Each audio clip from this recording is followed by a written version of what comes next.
नमस्ते। मेरा नाम डॉक्टर जय आर अनम है। मैं मुंबई स्थित ब्रेस्ट कैंसर, ब्रेस्ट ऑन्कोप्लास्टी और एस लिम्फा सर्जन हूँ। आज मैं वेलकम करना चाहूंगा डॉक्टर निहारिका गराज को। Doctor Niharika is a part of a team. She is a part of our breast unit. She is a specialist in breast and gynec cancer cases. Welcome, Dr. Niharika. Thank you doctor जय।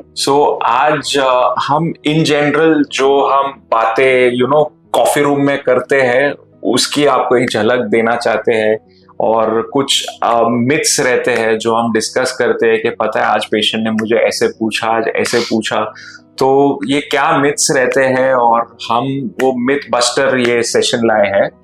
तो let's start of. Niharika, just 2 दिन पहले I had a lady who is से 35 years old. उनको अचानक से अपने स्तन में गांठ महसूस हुई, तो वो एट्रीब्यूट कर रही थी कि उनका जब बच्चा 2 साल का था तब उसने मारा था, उसकी वजह से उसको गांठ हुई। तो आप क्या कहना चाहेंगे इसके बारे में? अगर हर ब्रेस्ट में, पहले तो हर गांठ जो है वो कैंसर की गांठ नहीं होती, ये समझना भी जरूरी है। बट ये आपको पता होना कि क्या वो कैंसर की है या नॉन कैंसर की है, आसान नहीं है। आपको अपने स्पेशलिस्ट के पास जाना ही पड़ेगा, दिखाना ही पड़ेगा। आपने हिस्ट्री में बताया कि उन्होंने बोला कि उनके बच्चे ने जब वो 2 साल का था सर मारा था, तो उससे कुछ जैसे हम फैट नेक्रोसिस बोल सकते हैं, हो सकता है वो भी एक गांठ की तरह प्रेजेंट कर सकता है। बट उसके भी बहुत सारी चीजें होती हैं, बहुत सारे कंपोनेंट्स होते हैं, स्कैन की पिक्चर पे डिपेंड करता है, वो सब आप खुद से नहीं बता सकते हैं। उस सब के लिए आपको डॉक्टर के पास जाना पड़ेगा, स्कैन करना पड़ेगा। और दूसरा, कई बार लोगों को लगता है कि 35 बहुत कम उम्र है, इसमें कैंसर नहीं हो सकता, तो आजकल ऐसा नहीं है। बहुत यंग पेशेंट्स कैंसर के साथ प्रेजेंट कर रही है 30-35 की एज में। जो कैंसर डेमोग्राफिक है वो शिफ्ट हो गया है। पहले सिर्फ ओल्ड एज में मानते थे, बट अभी इंक्रीजिंगली यंग पेशेंट्स आ रहे हैं कैंसर के साथ। तो आपको सतर्क रहना चाहिए। कोई भी गांठ आपकी ब्रेस्ट में आपको महसूस हो रही है जो पहले नहीं थी पर जो अब है, तो आपको जरूर अपने डॉक्टर को दिखाना चाहिए, उन्हें एग्जामिन करने देना चाहिए, जरूरत पड़े तो स्कैन कराने देना चाहिए। तभी हम बता सकते हैं कि हाँ ये कैंसर की गांठ है या सादी गांठ है। तो डॉक्टर निहारिका ने बहुत ही अच्छे से समझाया है कि गांठ कुछ भी हो, किसी भी कारण से हो, गांठ में दर्द हो ना हो, प्लीज एक स्पेशलिस्ट डॉक्टर को मिलिए। दूसरी एक मिथ रहती है कि लोग कहते हैं कि मैं अच्छी थी बट शायद वायर वाली ब्रा पहनने से मुझे गांठ हुई है। आप क्या कहना चाहेंगे इसके बारे में? ये एक बहुत ही कॉमनली आस्क्ड क्वेश्चन है। लोगों को लगता है ब्रा डालने से या किसी स्पेसिफिक टाइप की ब्रा डालने से कैंसर होने का रिस्क ज्यादा है, पर अब तक ऐसी कोई स्टडी नहीं है, ना कोई साइंटिफिक एविडेंस है जो इसको प्रूव करता है। ऐसा नहीं है कि अगर आप ब्रा डालेंगी या वायर्ड ब्रा या पैडेड ब्रास डालेंगी तो आपका कैंसर का रिस्क ज्यादा रहेगा। इसका कोई रिलेशन नहीं है। दूसरा सवाल मैं पूछना चाहूंगा कि मेरे पेशेंट हर टाइम मुझे कहते हैं कि सर नहीं आप बायोप्सी, कोर बायोप्सी जो होती है वो मत कीजिए, या नीडल बायोप्सी मत कीजिए, उससे कैंसर फैल जाएगा। तो डॉक्टर निहारिका, आप इसके बारे में क्या कहना चाहेंगे? ये भी बहुत कॉमनली आस्क्ड क्वेश्चन है। तो बायोप्सी करना कैंसर डायग्नोसिस और ट्रीटमेंट प्लान करने के लिए बहुत जरूरी है। ये देखने के लिए सबसे पहले तो कंफर्म करने के लिए कि कैंसर है, और दूसरा ब्रेस्ट कैंसर के कॉन्टेक्स्ट में देखने के लिए कि किस प्रकार का ब्रेस्ट कैंसर है, ट्रिपल नेगेटिव है, ER/PR पॉजिटिव है या HER2 पॉजिटिव है। इस सब का ट्रीटमेंट पे बहुत इंपॉर्टेंट इफेक्ट रहता है। पर ऐसा कुछ नहीं है कि अगर हम वो बायोप्सी करके उसको ब्रीच कर देंगे तो वो कैंसर सेल्स एकदम से फैल जाएंगे या उसकी वजह से कोई प्रॉब्लम आएगी। इससे आपके ट्रीटमेंट में कोई प्रॉब्लम नहीं आएगी, बट आपका ट्रीटमेंट फैसिलिटेट होगा। अगर हम बायोप्सी करके फिर उसके बाद कैरेक्टराइज करते हैं कैंसर को और ट्रीटमेंट शुरू करते हैं तो वो काफी एक्यूरेट रहता है, और इससे कोई मेजर प्रॉब्लम नहीं आती इन टर्म्स ऑफ कि कैंसर फैल जाएगा या बहुत ज्यादा स्प्रेड हो जाएगा या कोई और तकलीफ होगी। बहुत ही अच्छे से आपने कहा है कि there is no other alternative to a core biopsy, जो हम नीडल बायोप्सी कहते हैं। बहुत सारा डेटा है जो कहता है कि ये सेफ है, इससे कैंसर नहीं फैलता है। तो बढ़ते हैं नेक्स्ट सवाल की ओर। नेक्स्ट मेरे कुछ पेशेंट्स हैं जो कहते हैं कि सर जब से ये सेल फोन आया है तब से के कैंसर बहुत बढ़ गए, इसीलिए मेरी वाइफ को भी कैंसर हुआ है। तो सेल फोन और कैंसर, निहारिका जी आपको क्या लगता है, कुछ कनेक्शन है? अभी तक कोई साइंटिफिक एविडेंस नहीं है, कुछ भी रिसर्च नहीं है जो सेल फोन या उसकी वजह से किसी भी प्रकार की रेडिएशन या वाइब्रेशन से कैंसर को रिलेट करती है। ओनली रेडिएशन जो कैंसर के साथ रिलेटेड है वो है अगर हम रेडिएशन थेरेपी लेते हैं किसी और कॉज की वजह से, किसी और रीजन की वजह से। बट सेल फोन की कोई वेव्स या कोई वाइब्रेशन वो किसी भी तरह कैंसर कॉज कर सकती है, ऐसा कोई साइंटिफिक रिसर्च या एविडेंस नहीं है। तो प्लीज आप अपना मोबाइल फोन यूज कीजिए, आप प्लीज मेरा चैनल देखिए, सब्सक्राइब करिए, उससे कैंसर नहीं होगा, उससे सिर्फ ज्ञान बढ़ेगा। नेक्स्ट मैं निहारिका जी से पूछना चाहूंगा कि काफी पेशेंट्स के मन में ये डाउट रहता है कि सर अगर ब्रेस्ट आपने बचा लिया तो कैंसर फिर से आ सकता है। तो मैं यही पूछना चाहूंगा कि अगर हम ब्रेस्ट कंजर्वेटिव सर्जरी करें या वर्सेस मैस्टेक्टमी करें तो क्या कैंसर फिर से आता है? कि आप क्या मानते हैं कि ब्रेस्ट निकाल देना चाहिए कि बचाना चाहिए? लेट्स सी आप मेरे श्रोताओं को क्या कहना चाहेंगे, आपका पॉइंट ऑफ व्यू क्या रहेगा?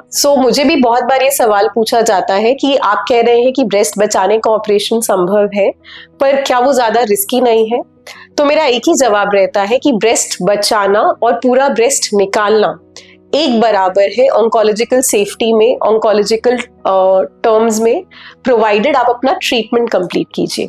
अभी ट्रीटमेंट कंप्लीट करने से ये मतलब है कि जब भी हम ब्रेस्ट बचाने का ऑपरेशन करते हैं, यानी कि वो ट्यूमर की गांठ को आसपास के नॉर्मल टिश्यू के साथ ही निकालते हैं, बाकी ब्रेस्ट नहीं निकालते, उन पेशेंट्स में 100% केसेस में रेडिएशन लगता ही लगता है। अगर आप ब्रेस्ट बचाने का ऑपरेशन कर रहे हैं और उसके साथ वो 100% मैंडेटरी रेडिएशन ले रहे हैं तो वो उतना ही सेफ है जितना कि पूरा ब्रेस्ट निकालना। ट्यूमर के वापस आने का रिस्क ब्रेस्ट बचाने में ज्यादा नहीं रहेगा, वो इक्विवेलेंट रहेगा। इनफैक्ट अभी कुछ ऐसी स्टडीज भी हैं जो बोलती हैं कि अगर आप ब्रेस्ट बचाने का ऑपरेशन करते हैं और अपना ट्रीटमेंट कंप्लीट करते हैं तो वो शायद ऑन्कोलॉजिकल टर्म्स में बेटर है पूरा ब्रेस्ट निकालने से। ब्रेस्ट बचाना डेफिनेटली सेफ है, डेफिनेटली पॉसिबल भी है बहुत पेशेंट्स में, प्रिडोमिनेटली बिकॉज आजकल बहुत यंग पेशेंट्स आ रहे हैं जो बहुत ही लॉन्ग टाइम तक जीने वाले हैं, बिल्कुल ठीक नॉर्मल लाइफ जीने वाले हैं। तो अभी क्वालिटी ऑफ लाइफ भी बहुत इंपॉर्टेंट है। राइट, तो डॉक्टर निहारिका ने बहुत ही अच्छे से एक्सप्लेन किया है। तो वही मैं भी कहना चाहूंगा, ब्रेस्ट कंजर्वेटिव ट्रीटमेंट का मतलब है breast conservative surgery and radiation. ये दोनों चीजें बहुत ही इंपॉर्टेंट है, which is equivalent to mastectomy, जिसका मतलब है कि पूरा ब्रेस्ट निकाल देते हैं। तो इसका गलत मतलब मत समझिएगा। कुछ कुछ पेशेंट्स जिनमें मैस्टेक्टमी किया जाता है, जिनमें पूरा स्तन निकाल देते हैं, अगर कुछ हाई रिस्क फैक्टर्स हो तो उन पेशेंट्स को भी हमको रेडिएशन देना ही पड़ता है। बट एविडेंस है, डेटा है ये कहने के लिए कि जहां पे इंडिकेटेड है breast conservative surgery, breast conservative treatment is very safe. आगे बढ़ते हैं, तो मेरा नेक्स्ट सवाल इसी से रहेगा। कुछ पेशेंट्स है ना बहुत ही वर्ड कैच कर लेते हैं, तो मुझे काफी पेशेंट पूछते हैं सर रेडिएशन के बारे में आपने बोला रेडिएशन में तो जल जाऊंगी मैं, या स्किन जल जाएगी मेरी, मुझे दर्द होगा। तो क्या रेडिएशन पेनफुल होता है निहारिका जी?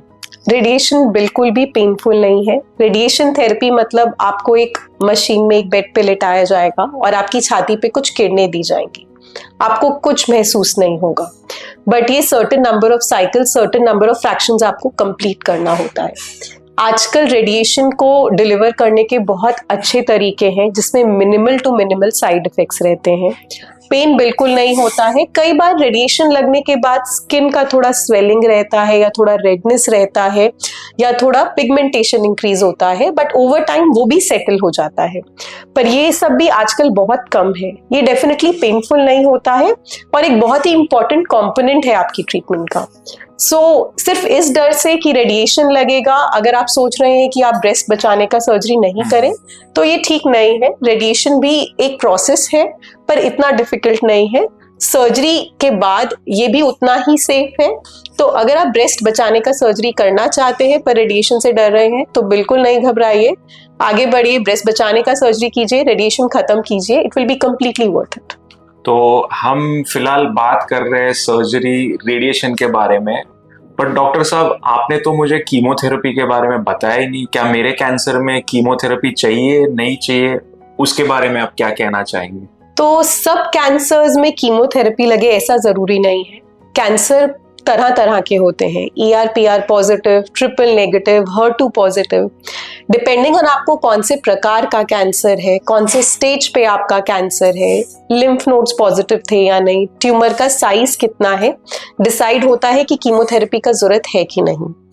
ER-PR पॉजिटिव एक ऐसा सबसेट है जिसमें अगर आपका ट्यूमर ज्यादा बड़ा नहीं है और एक्सिला के जो लिम्फ नोड्स हैं वो नेगेटिव हैं या सिर्फ 1-2 नोड्स ही पॉजिटिव हैं, तो भी अगर आप कुछ तरह के टेस्ट करें जैसे कि ऑन्कोटाइप DX या कैन असिस्ट, तो आप और उसमें आपका रिस्क लो आए तो आप कीमोथेरेपी अवॉइड कर सकते हैं।